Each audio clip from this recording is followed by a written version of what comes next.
I woke with my face pressed against a cutting table, a silver dressmaker's knife beside my hand, and a woman screaming that I had destroyed 900 gold crowns worth of wedding silk.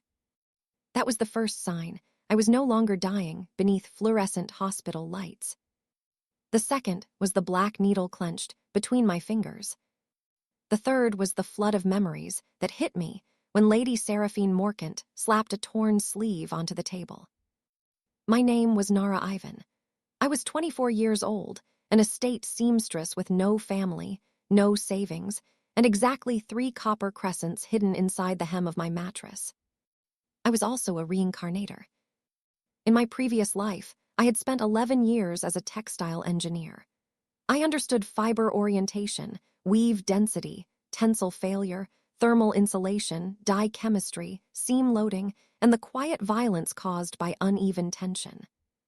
In this life, I had apparently used that expertise to become the lowest-paid needlewoman in a noble estate where fabric could carry magic, silk could remember insults, and badly handled thread could kill you. Lady Seraphine stood over me in a pearl-white morning gown, beautiful in the expensive, sharpened way of someone who had never needed to apologize. Behind her, 6 servants watched with lowered eyes. On the table lay the left sleeve of her royal wedding gown. It was made from moonmoth silk, frost lace, and something black that moved beneath the pale weave like oil under ice. "You were the last person assigned to this room," Seraphine said. "The sleeve split during fitting. The curse nearly burned my arm. Tell me why I should not have your hands broken." The body's memories supplied the rest. Nara had been ordered to reinforce the gown at midnight. She had found the sleeve already damaged. She had reported it to the head tailor. The head tailor had told her to keep quiet. At dawn, the gown had attacked Seraphine during her fitting. And now, the noble heiress needed someone disposable. Conveniently, I was sitting right there. I looked at the sleeve instead of Seraphine. The outer silk had failed along a diagonal line, but the cut edges were not frayed. That meant the fabric had not torn from physical stress. It had separated along the direction of magical load. The black needle hummed in my fingers. Not loudly. Just a faint vibration against my skin. The original Nara had inherited it from her grandmother, who had warned her never to stitch black market cloth. Apparently, the needle recognized cursed thread. Unfortunately, recognizing a dangerous material and neutralizing it were very different things. Seraphine leaned closer. "You have 10 seconds. I lifted the damaged sleeve. The black thread inside it tightened. A normal seamstress would have cut it out. That would have triggered the curse. A mage would have tried to burn it. That would have spread it through the entire gown. But I knew what I was looking at. Not evil thread. Stored energy under directional tension. The curse had been woven in alternating spirals, 6 strands clockwise and 1 counterclockwise. The 7th strand acted like a loaded spring. When the sleeve bent, the entire structure tried to release through the wearer's arm. It was illegal. It was also sophisticated. Far too sophisticated for an accidental contamination. "I didn't ruin your gown," I said. Seraphine smiled without warmth. 9 seconds. "But I can repair it." That stopped her. The servants glanced up. Seraphine's expression shifted from anger to calculation. "If the sleeve curses me again," she said, "you will be arrested before breakfast." "That seems fair," I replied, because I had already died once and found that threats lost some of their glamour afterward. I threaded the black needle with plain gray linen. Seraphine laughed. Linen was servant cloth. Nobody used it on moonmoth silk worth 40 crowns per yard. But expensive fibers were not automatically stronger. The curse thread expanded when fed mana. The silk expanded with it. Frost lace did not. That mismatch had created the split. Linen, however, had enough flexibility to distribute the strain. I folded the seam inward, rotated the sleeve 23 degrees, and began stitching across the direction of force instead of along the decorative pattern. The needle hummed harder whenever I touched the black strands. I used the vibration to map them. 1 stitch above, 2 below. A loose crossing loop every 7 millimeters. Never pierced the counterclockwise strand. My palms were sweating by the time I finished. Seraphine held out her arm. I slid the sleeve over it. The black thread stirred. The candle flames bent toward her. One maid gasped. Then the pressure moved through my linen bridge, divided across 12 stitches, and faded harmlessly into the cuff. The sleeve remained intact. Seraphine flexed her fingers. Nothing burned. Nothing split. My first victory in this world was not dramatic. No thunder shook the estate. No hidden system announced that I had gained a legendary class. I had simply repaired a cursed sleeve without triggering it. But Lady Seraphine Morcant looked at me differently after that. Not with respect. People like her rarely began there. She looked at me like a useful object that had spoken unexpectedly. "You will repair the entire gown," she said. "The damage is not limited to the sleeve." Her eyes narrowed. I pointed toward the bodice. "The black reinforcement thread continues beneath the pearl embroidery. It is under increasing tension. Whoever constructed this gown either did not understand curse loading or understood it very well." Silence settled over the room. I had offered her a choice. She could claim incompetence, or she could admit intention. Seraphine smiled. "The royal wedding inspection is in 6 days. You will make the gown safe before then.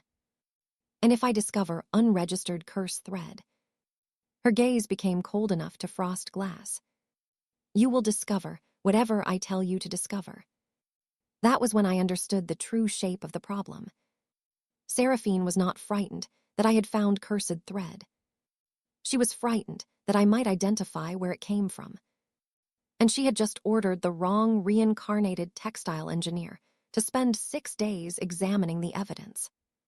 The Morcant estate employed 48 indoor servants, 19 groundskeepers, 12 stable hands, and 7 sewing room workers. Only 3 of us were permitted to touch Lady Seraphine's wedding wardrobe. The head tailor, Mistress Vale, had served the family for 22 years. Her assistant, Pola, embroidered ceremonial sigils. And Nara Iven repaired hems, replaced buttons, sharpened shears, cleaned ash from the warming irons, and accepted blame whenever wealthy people disliked reality. The original Nara's parents had died during a winter fever when she was 11. Her grandmother had raised her until age 16, teaching her basic seamcraft and warning her that magical cloth remembered the hands that made it. When her grandmother died, Nara entered service at the Morcant estate. 8 years later, she still slept in a room narrower than Seraphine's wardrobe. That was why Seraphine thought she could frame me. I had no guild rank, no noble sponsor, no formal mana training. My public magical assessment listed me as thread sensitive, grade 1. The royal scale went to grade 9. Even the estate laundry supervisor had tested at grade 2. The only unusual thing I possessed was the black needle, and it did not make curses disappear. It merely hummed when it touched cursed fiber. The rest depended on my hands. After the fitting room emptied, Mistress Vale locked the gown inside the sewing chamber. She avoided my eyes. "You should have let it fail," she whispered, and allowed Seraphine's arm to burn. She would have healed. I would have been executed. Mistress Vale's mouth tightened. She knew. She had known before Seraphine entered the room. I began examining the wedding gown beneath 6 white mage lamps. The outer layer was magnificent. 40 yards of moonmoth silk formed the skirt. Frost lace framed the neckline. Silver leaf beads reflected pale blue light. The train was embroidered with the Morcant crest, a crowned falcon clutching 3 roses. Beneath that beauty ran 84 lengths of black curse thread. They were hidden inside reinforced seams, sleeve caps, bonning channels, and decorative piping. It was not random contamination. The gown was a collection device. Every hostile spell directed at the wearer would enter the black thread and move toward a central braid beneath the bodice. That sounded useful until one noticed there was no release path. The curse energy would build until it either burned Seraphine alive or discharged into whoever stood closest. At a royal wedding, that might include a prince. I touched the black needle to the bodice. It vibrated so hard that my fingertips went numb. Mistress Vale stepped backward. "How much?" she asked. "Enough to violate at least 6 guild regulations." Her face lost color. Royal Fashion Guild law required every curse thread garment to be registered before construction. The maker had to record the thread's source, intended function, absorption capacity, release mechanism, and authorized wearer. Registered garments carried a woven silver mark inside the left inner seam. Seraphine's gown had no mark. Possessing unregistered curse thread meant a fine. Selling it meant imprisonment. Producing garments from it for noble clients was considered magical weapons trafficking. And using such a garment in the royal palace could be treated as attempted treason. Mistress Vale gripped the table. "You will not speak of this. Did you weave it?" "No." "Did Pola?" "No." "Then who did?" The door opened before she answered. A footman entered carrying a tray of tea. He was tall, broad-shouldered, and about my age, with dark brown hair and the permanently alert expression of someone accustomed to hearing dangerous conversations through closed doors. His name surfaced from Nara's memories. Bren Tallow. He had worked at the estate for 5 years. His younger sister, Etta, had once been an apprentice dyer, until a bolt of Morcant cloth scarred her mana channels and left her unable to lift her right arm. Bren set down the tray. Mistress Vale left without taking a cup. He waited until the door closed. "Did the needle hum?" he asked.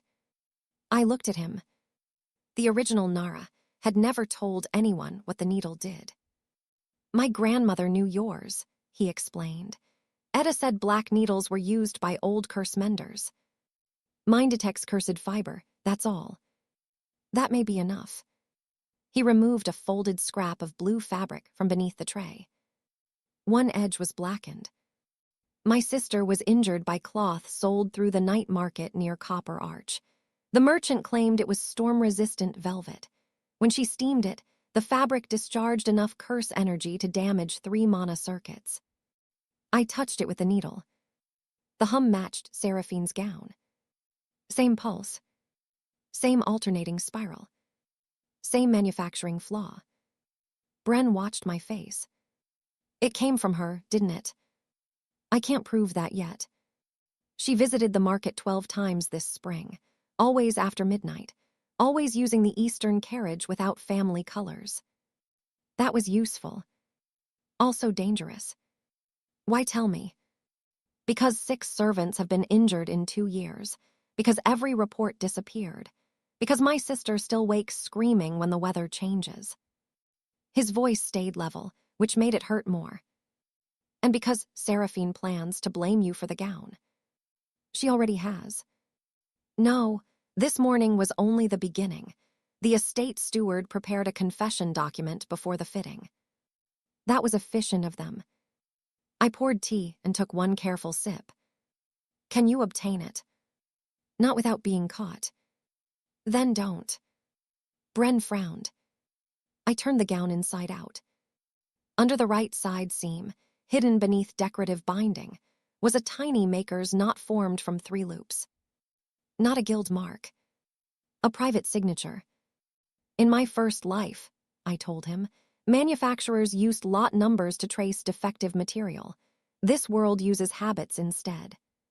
"You think the knot identifies the weaver?"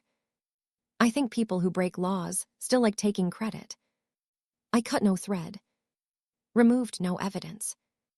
Altered nothing except the sleeve I had been ordered to repair. Then I opened the sewing room supply ledger. Every yard of legal magical fabric entering a noble estate had to be listed. There was no black thread, no curse-resistant silk, no storm velvet, nothing that could explain what lay inside the gown. That meant Seraphine had bypassed the estate accounts entirely. I made a list of each hidden curse thread section, its location, braid direction, and estimated capacity. 84 entries. When I finished, I wrote the date and exact time. 5 days, 14 hours remained before the royal inspection. Seraphine believed the countdown belonged to me. She had no idea it belonged to her. I spent the first night testing scraps. Not the gown. That remained, locked beneath a preservation ward. I used loose ends swept from the floor, burned fragments from Bren's blue cloth, and 3 inches of black thread found caught beneath the leg of Mistress Vale's worktable. The black needle detected cursed fiber, but its response changed according to tension. Loose thread produced a faint hum. Tightly twisted thread made it sing against my fingernail.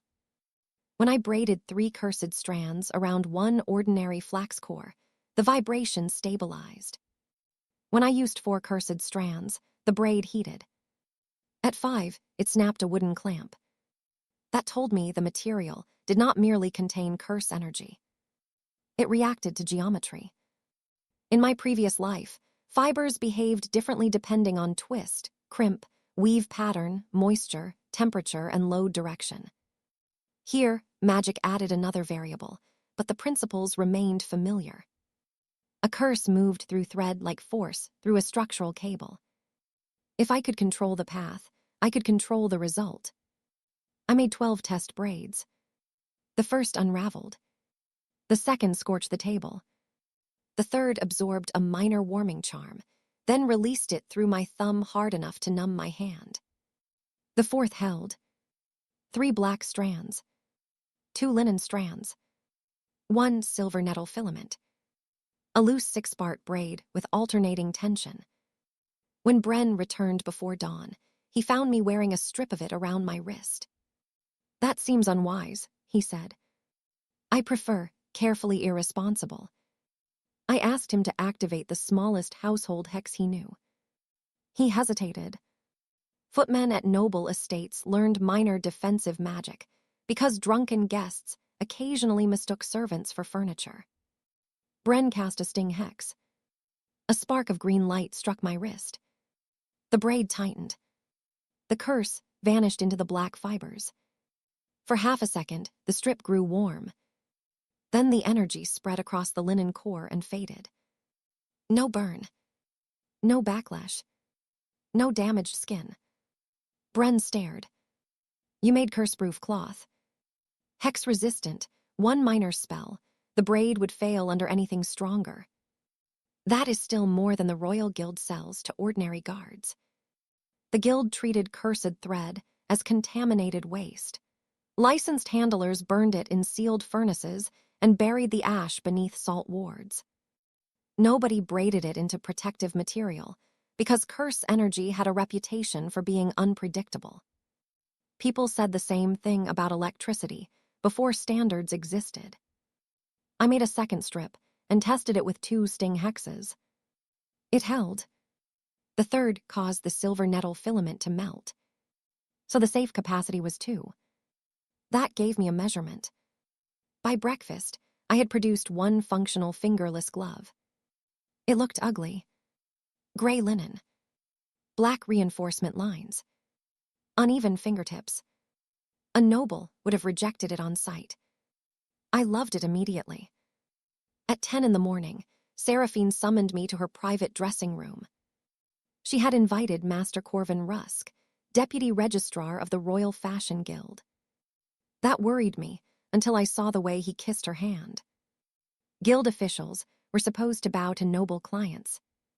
He bent low enough to inspect the carpet. Seraphine stood before 3 mirrors, while Pola adjusted a crimson dinner gown. "Nara," she said, "Master Rusk has agreed to review the wedding dress privately before the formal inspection." Rusk looked me over. "You are the servant responsible for the damage." I repaired the damaged sleeve. "She admits touching it," Seraphine said. Interesting wording. Rusk withdrew a parchment. The guild can resolve this quietly. You will sign a statement confirming that you introduced unlicensed reinforcing thread during your repair. I used gray linen from estate stores. Black curse residue was found inside the sleeve. It was present before I touched it. Seraphine sighed, as though my dishonesty exhausted her. Rusk placed the parchment on a table. If you sign, the guild will revoke your right to work with magical fabric for 3 years. You will pay a fine of 60 crowns through labor service. Lady Seraphine has generously offered to retain you until the debt is settled. 3 years of unpaid labor, followed by a permanent reputation as a curse weaver. Very generous. I read the statement. It claimed I had added black thread to strengthen the gown without permission. It claimed I had purchased the thread from the Copper Arch Market. It claimed Lady Seraphine had no knowledge of its presence. And it claimed all cursed materials found in the finished gown were introduced by me. They wanted one signature to erase 84 illegal sections. I looked at Rusk. Guild statements require a material inventory. His eyes flickered. The original Nara was not supposed to know that. I continued. Regulation 21, Clause 8. Any confession involving restricted textile material must list quantity, fiber type, source, intended function, and affected garment sections. Seraphine's smile thinned. Rusk tapped the parchment. That level of detail is unnecessary for a servant's violation. Then the confession would be invalid. It becomes valid when witnessed by a deputy registrar. Not if the registrar knowingly omits restricted materials. The room went still. I had not accused him of corruption. I had simply invited him to attach his name to incomplete evidence. Cowards dislike traps they could understand. Rusk rolled up the parchment. We will discuss this later. Seraphine waited until he left. Then she crossed the room and struck me. The glove beneath my sleeve tightened. A tiny compulsion hex hidden in her ring entered the fabric, ran along the black braid, and died before reaching my skin. Seraphine expected my knees to buckle. Instead, I remained standing. Her eyes widened. Only slightly. But I saw it. My second milestone was not the glove itself. It was the moment Lady Seraphine realized one of her favorite tools no longer worked on me. I touched my cheek. You should register that ring, I said. She dismissed everyone except me. When the doors closed, she lowered her voice. You are cleverer than the woman who occupied that room yesterday. That was uncomfortably accurate. I had a difficult night. You will sign before the inspection. No. You own nothing. I own my name. I can take that. Not without putting your evidence in writing. Her expression hardened. Repair the gown. Remove every trace of black thread. When the inspectors arrive, they will find nothing. That was the order I had been waiting for. Would you like me to follow the guild's preservation rules during removal? No. Should I record the removed material? No. Should I notify a licensed curse handler? No. I nodded. As you command. Seraphine mistook obedience for surrender. Many powerful people do. I followed her instructions exactly. I did not notify a licensed curse handler. I did not remove the black thread. And I did not alter the evidence. Seraphine had ordered me to repair the gown and remove every trace before inspection, but noble household commands did not override guild safety law. Regulation 4 prohibited unlicensed workers from extracting active curse fiber. Regulation 11 required suspicious garments to remain intact until inspected. Regulation 32 protected workers who refused unsafe alterations. Seraphine believed ignorance belonged exclusively to servants. It did not occur to her that I had spent the night reading the sewing room copy of the Royal Textile Code. It was 912 pages long, badly indexed, and smelled of mouse droppings. I felt right at home. Instead of dismantling the gown, I stabilized it.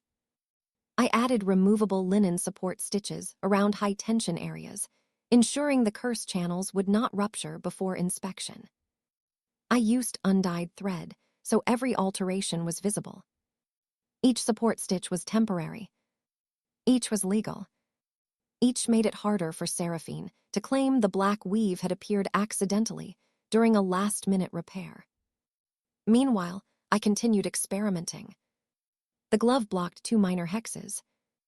That was useful but limited. To survive what came next, I needed something stronger. Bren obtained 6 damaged garments from servants. A kitchen maid's apron that caused fever. A groom's winter scarf that tightened around his throat whenever he approached Seraphine's carriage. A gardener's sleeve that drained warmth from his hand. None had entered the estate's supply ledger. All contained black thread. All carried the same 3-loop maker's knot. I took samples only from sections already detached by damage.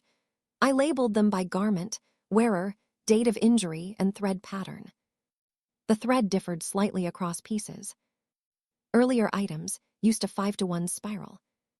Later items used 6-to-1. Seraphine's gown used 7-to-1 in the bodice. She had been improving the design. That meant the servants were not random victims. They were product testing. When Bren understood, he sat down very slowly. Edda was one of her trials. I believe so. He stared at the blue scrap. Can we prove it? Not yet. We can prove a common maker. We still need to connect the maker to Seraphine. I can follow her to the market. No. She goes tonight. And she expects someone to watch her. His jaw tightened. You keep telling me not to do anything. I keep telling you not to do anything she can use to destroy you. That sounds very reasonable. I dislike it. So do I. I showed him my next design. It was a short coat cut from dense charcoal wool. The original Nara had been altering it for an elderly steward who died before the fitting. The estate had marked it for disposal. I reinforced the shoulders, spine, elbows, and inner sleeves with cursed braid. Not random lines. Load paths. The human body generated force through chains of movement. A step began at the foot, transferred through the ankle, knee, hip, spine, and shoulder. Magic moved similarly through mana circuits.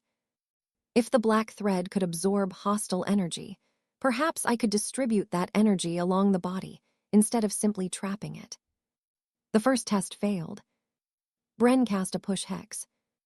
The coat absorbed it, then locked both sleeves stiff. The second test spun me sideways and dropped me onto a basket of buttons. The third sent the energy into my knees, which was better than my spine, but still unpleasant.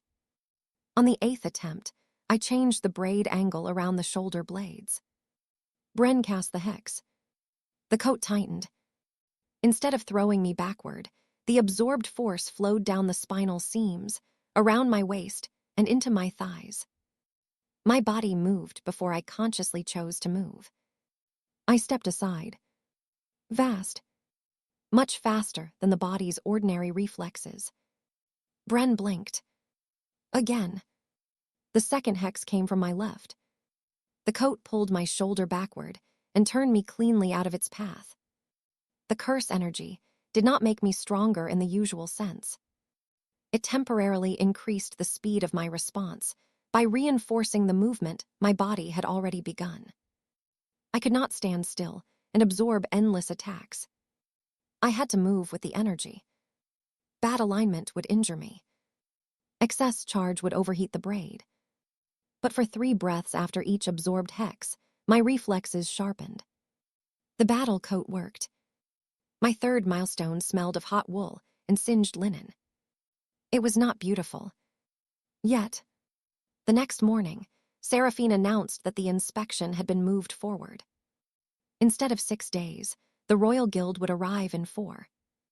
Prince Edric's household had requested additional security after an assassination attempt involving poisoned embroidery. Seraphine gathered the sewing staff in the gallery. "If this gown fails inspection," she said, "every person in this room will be dismissed without wages." Pola began crying. Mistress Vale bowed her head. Seraphine looked at me. "Nara will testify that the cursed thread entered the gown during unauthorized repairs."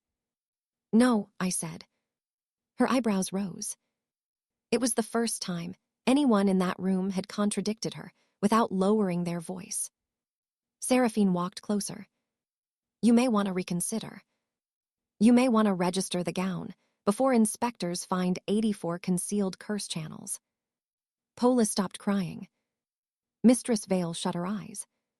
Seraphine's face went perfectly calm. "There are no curse channels. I mapped them. You have no authority to inspect noble property. Guild law gives every textile worker a duty to report restricted fiber. You have reported nothing." "Not yet." She smiled. "I can have you locked in the cellar until the wedding." "You can." That made her pause. I continued. "But if a worker assigned to a royal garment disappears within 4 days of inspection, guild examiners are required to delay approval and investigate the worker's last assignment." I had found that clause on page 704. Very useful book. Seraphine turned to Mistress Vale. "Is that true?" Mistress Vale whispered, "Yes, my lady."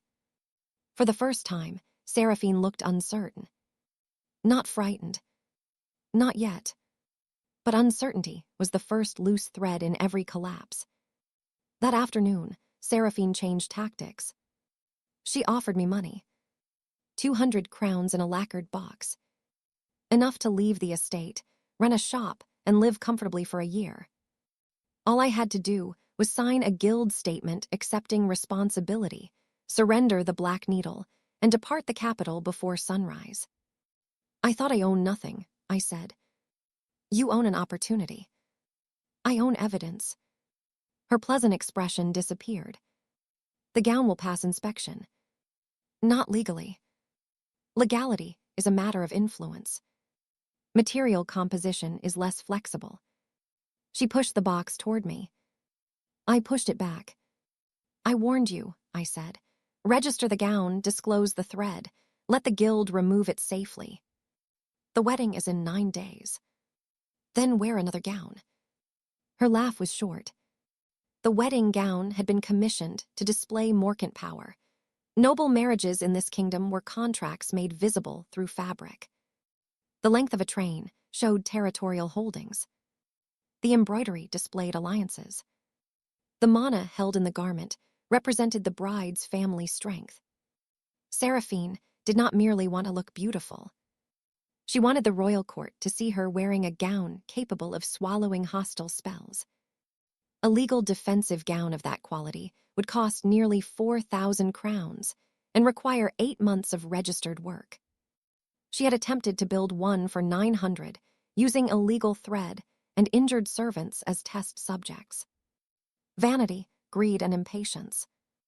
The 3 strongest fibers in the fabric of disaster. When I refused the money, she ordered Bren transferred to the Northern Hunting Lodge. He was given 1 hour to pack. The lodge stood 60 miles from the capital and remained empty during summer. The message was clear. Seraphine had noticed our cooperation. Bren met me beside the service gate carrying 1 small bag. "I can refuse," he said, "and be dismissed. I would survive. Your sister depends on your wages." He looked furious because facts had trapped him more effectively than chains. I slipped 1 hex-resistant glove into his bag. "Go to the lodge." "You expect me to leave you here?" "I expect you to follow her order exactly." He stared at me. Then understanding arrived. The Northern Hunting Lodge sat beyond the Morcant estate boundary.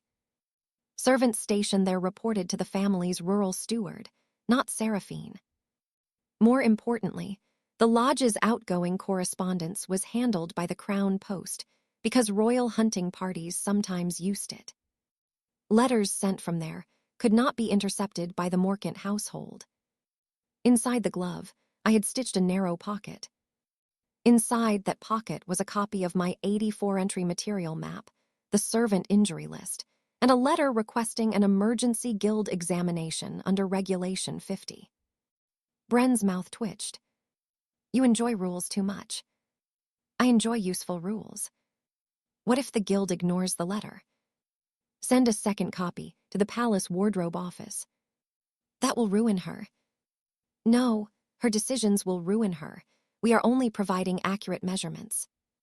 He left at 3 in the afternoon. By sunset, Seraphine looked satisfied. She believed she had separated me from my only ally. At midnight, the estate steward entered the sewing room with 2 guards. They searched my bed, clothing chest, work table, and shelves. They found no samples. No notes. No copies. I had hidden nothing, because Bren had taken everything. The steward did, however, discover 9 coils of black thread inside my lower supply drawer. I had never seen them before. Seraphine entered moments later in a blue silk robe. Her timing was impressive. Nara, she said softly, what have you done? The guards looked almost embarrassed. The black thread was enough to justify arrest. Almost. I put on my battle coat. The steward pointed at the coils. You are in possession of restricted material. Then seal the room and summon a registered examiner. Seraphine's expression sharpened. You confess. I request the procedure required by law. The steward hesitated. He had expected panic. Take her to the cellar, Seraphine said. One guard reached for me. His restraint charm struck the coat. The cursed braid drank it. Energy rushed across my shoulders and down my spine. My body moved. I turned aside so quickly his hand closed on empty air. The second guard cast a binding cord. I caught it with my gloved hand. The cord dimmed. The coat tightened around my arms, guiding me through a smooth pivot. I did not strike either man. I stepped between them, crossed the room, and pulled the emergency preservation cord beside the door. A brass bell rang throughout the estate. Blue ward light sealed the sewing chamber. Under guild law, once a restricted material alarm was activated, nobody could remove cloth, tools, records, or workers until an examiner arrived. Seraphine stared at the glowing door. What did you do? Exactly what the safety notice says. You locked us inside. The room will open for a guild examiner. The inspection is not until the day after tomorrow. Then I hope you brought a book. The steward went pale. The guards looked toward Seraphine. She raised her hand, and the ring on her finger flashed. A compulsion hex struck my chest. The battle coat absorbed it. Heat spread through the black braid. For 3 breaths, the world slowed. I saw Seraphine's surprise. The steward's fear. The faint smoke rising from my left cuff. The coat could not endure many more direct attacks. But it had done something more important than protect me. The ward above the door turned from blue to red. An assault spell had been cast inside a sealed guild workspace. The preservation system recorded everything. Seraphine had just added magical assault during an active safety incident to the list of matters inspectors would review. She lowered her ring. I smiled politely. You are free to keep helping my case. We remained inside the sewing chamber for 6 hours. At first, Seraphine demanded the steward break the ward. He refused. Destroying a guild preservation seal carried a personal fine of 300 crowns and permanent exclusion from royal household work. Seraphine offered to pay him 500. He still refused. That was the fascinating thing about public corruption. People often participated, while consequences remained theoretical. Once penalties acquired exact numbers, loyalty became mathematical. At 2 a.m, Pola admitted she had seen Seraphine bring black thread into the sewing wing.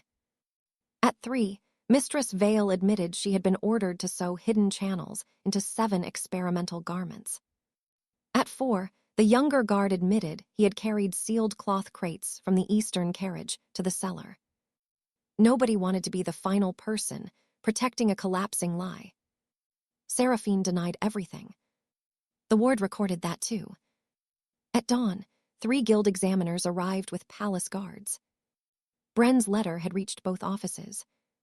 The lead examiner was Guildmaster Elian Voss, a narrow-faced man in dark green robes with silver measuring chains across his shoulders. He opened the sealed room at precisely 6:14. Behind him stood Lady Murren Vale, chief inspector of the royal wardrobe, 2 curse specialists, a palace advocate, and Master Rusk. Rusk looked as though he had swallowed a button. Seraphine recovered quickly. She pointed at the black thread in my drawer. Nara Iven introduced restricted material into my wedding gown and attacked my staff when discovered. I said nothing. Guildmaster Voss examined the preservation crystal above the door. It projected a sequence of pale images. The search. The planted coils. My request for a licensed examiner. The guards approaching. My activation of the safety ward. Seraphine casting a compulsion hex. The room watched her own actions repeat in silence. Her face remained composed. I acted in fear. Against an unarmed seamstress, Lady Murren asked. She was wearing an illegal cursed garment. That was true enough to require attention.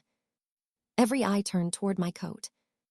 I removed it slowly and laid it on the table. I constructed this from recovered damaged fiber, I said. It has not been sold, transferred, or represented as guild approved. I request technical evaluation. Guildmaster Voss touched one of the black braids with a silver probe. The probe flashed violet. Active curse thread, he said. Master Rusk seized the opportunity. Then the servant confesses to illegal manufacture.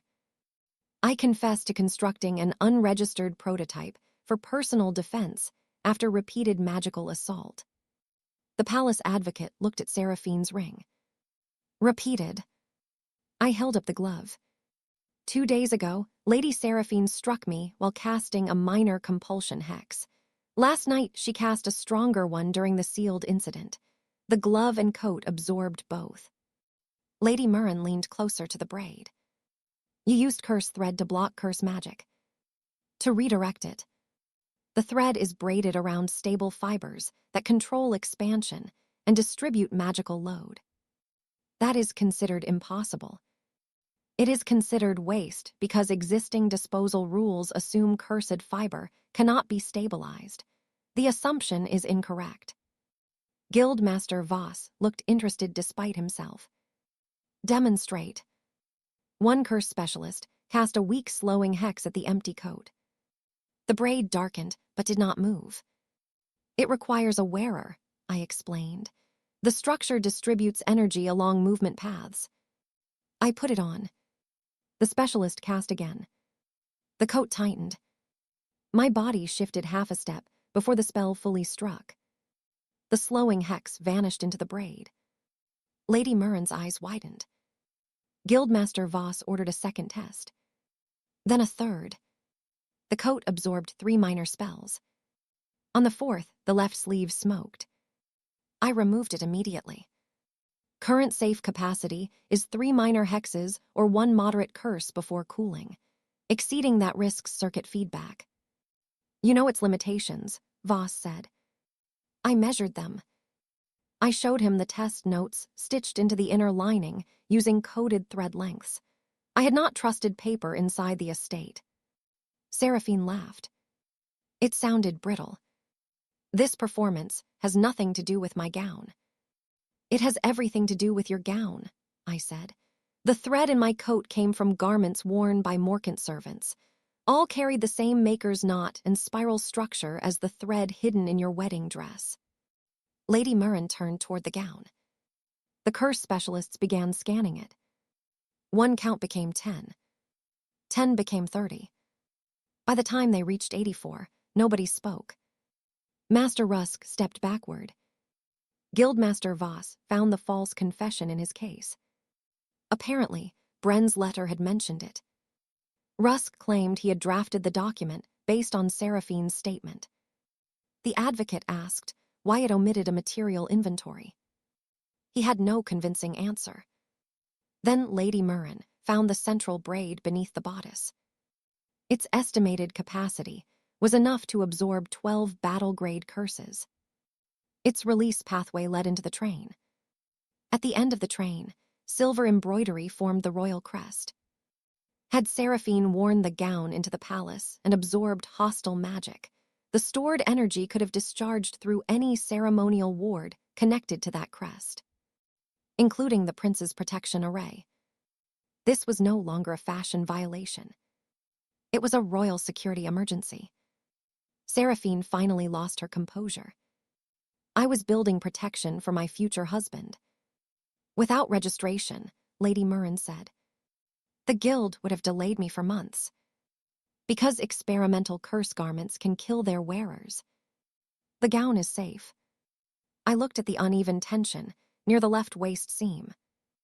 No, it will fail after absorbing approximately 5 moderate hexes. Seraphine turned on me.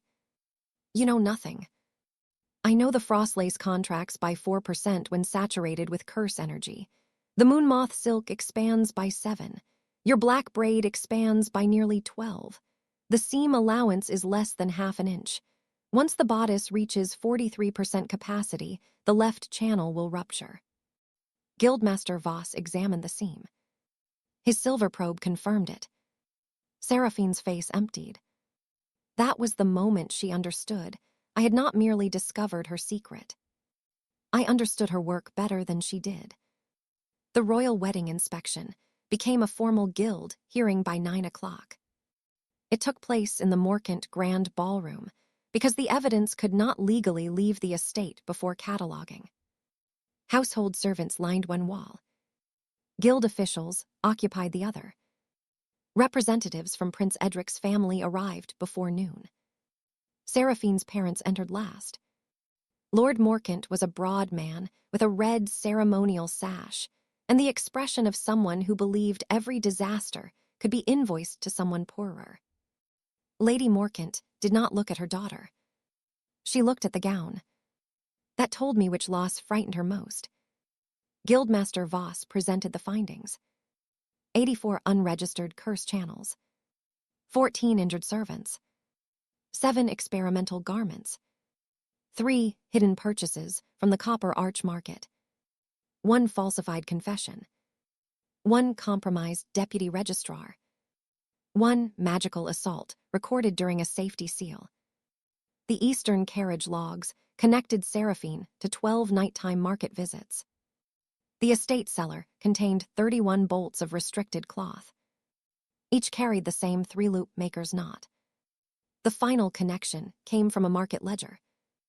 Bren had not followed Seraphine. He had done something better. From the hunting lodge, he sent Edda's purchase receipt to the Crown Post along with the name of the merchant who sold her the blue cloth. Palace investigators raided the stall at dawn. The merchant surrendered his accounts within 20 minutes. Seraphine had purchased cursed thread under the name Sera Morn. She had also sold 19 experimental garments through the same stall. Her illegal business had earned 2,740 crowns. The injuries were not accidental. They were customer complaints she had suppressed. Seraphine stood at the center of the ballroom in pearl-white silk, while her future collapsed one document at a time. Still, she tried to win. She claimed Mistress Vale had designed the garments. She claimed Pola had forged the maker's knot. She claimed Bren had stolen the carriage. She claimed I had manipulated cursed thread to frame her. Then Guildmaster Voss asked her to produce the registration certificate for the wedding gown. She could not. Royal fashion law was brutally simple on that point. The owner commissioning a restricted garment was responsible for registration before construction began. Even if every other accusation vanished, the gown itself remained illegal evidence.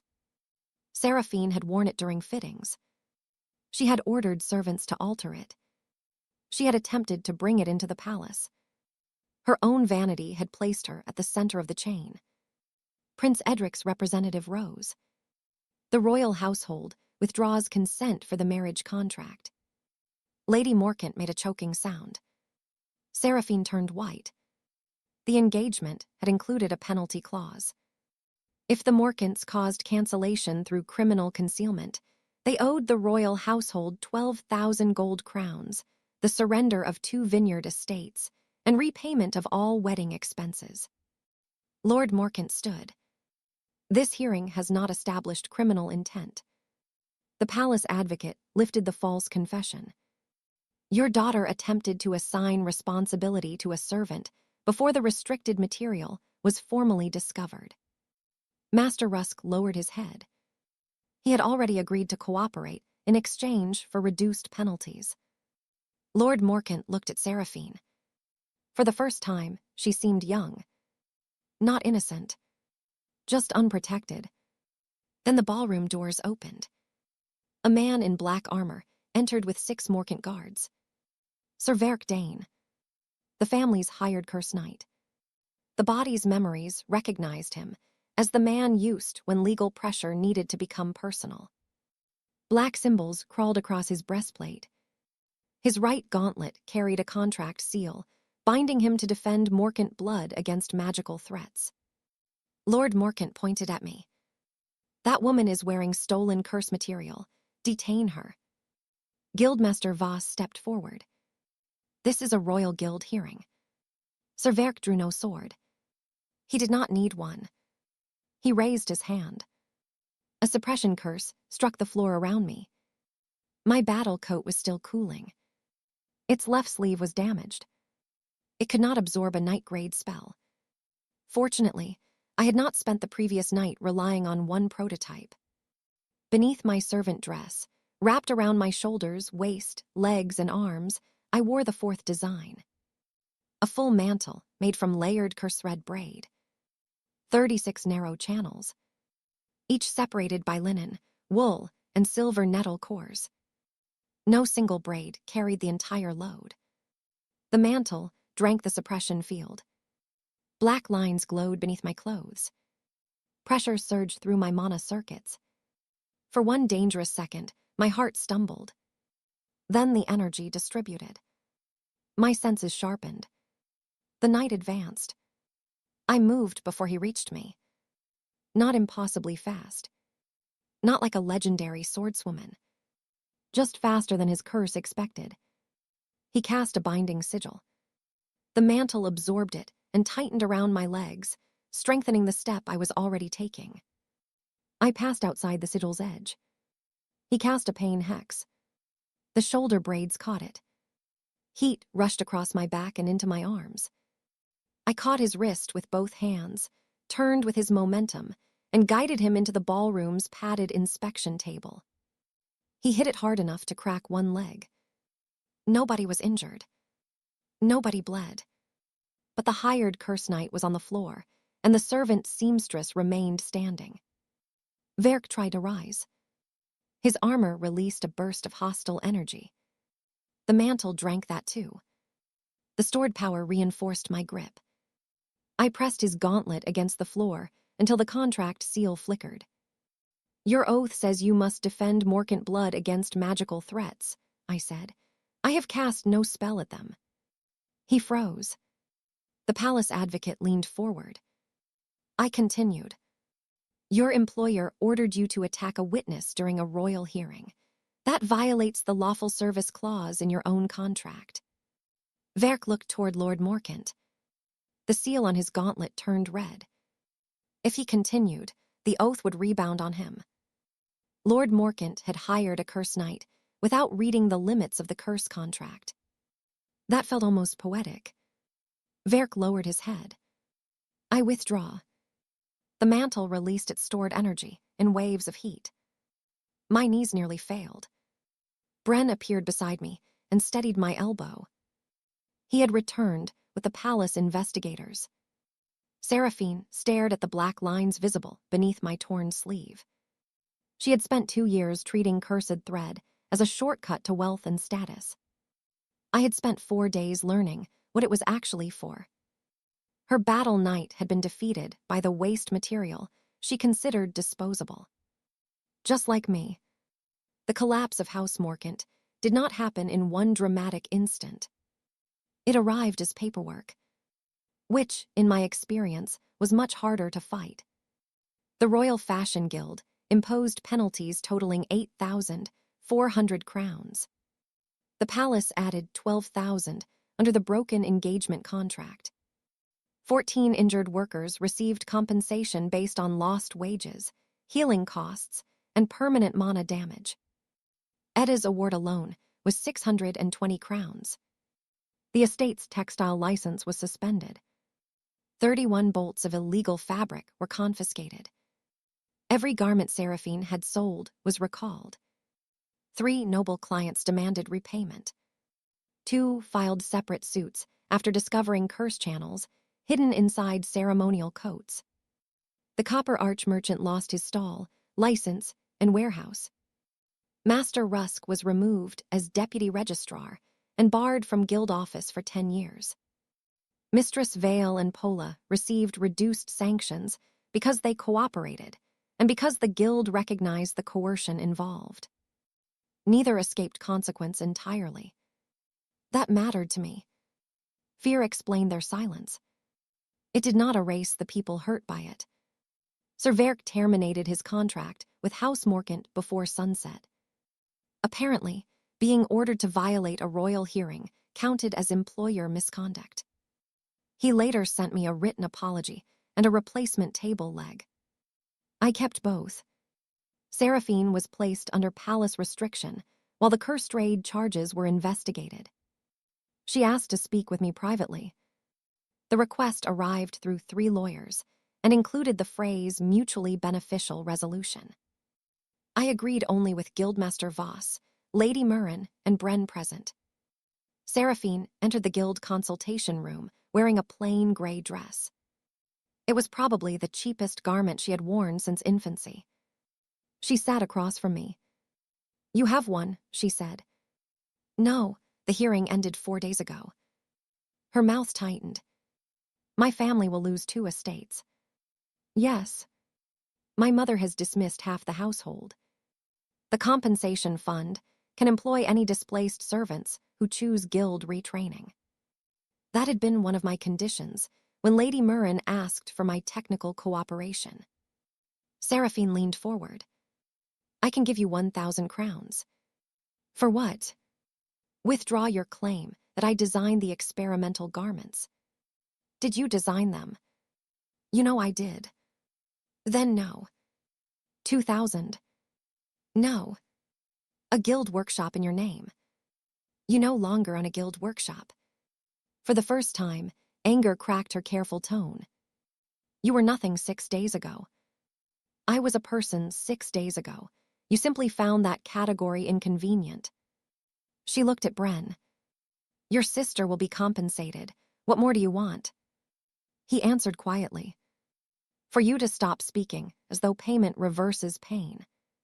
Seraphine turned back to me. "I could have made you wealthy. You tried to make me guilty. I gave you access to materials no ordinary tailor would ever touch. You hid them in servants' clothing." Her hands curled. I was creating a new defensive art. That was the story she needed to tell herself. Perhaps she had believed it at first. Perhaps the first illegal braid had been an experiment. Then someone was injured. She concealed it. A second person was hurt. She improved the design. By the 14th injury, ignorance had become policy. "You were testing products on people who could not refuse," I said. "That is not innovation. It is cowardice with measurements." She went still. I did not gloat. I did not tell her I hoped she suffered. I had no need. The guild, palace, clients, contracts, and unpaid victims had already formed a consequence more precise than anything I could invent. Seraphine's engagement was formally dissolved the next morning. The newspapers described it as a wardrobe scandal, which was technically accurate in the same way a dragon attack could be described as an animal control concern. Lord Morcant sold the southern vineyard to cover the first payment. Lady Morcant moved to a smaller townhouse. Seraphine lost her position in the capital's Noble Fashion Council. No licensed guild member could work under her direction for 15 years. Her illegal earnings were transferred into the Victim Compensation Fund. Bren brought Etta to meet me 2 weeks later.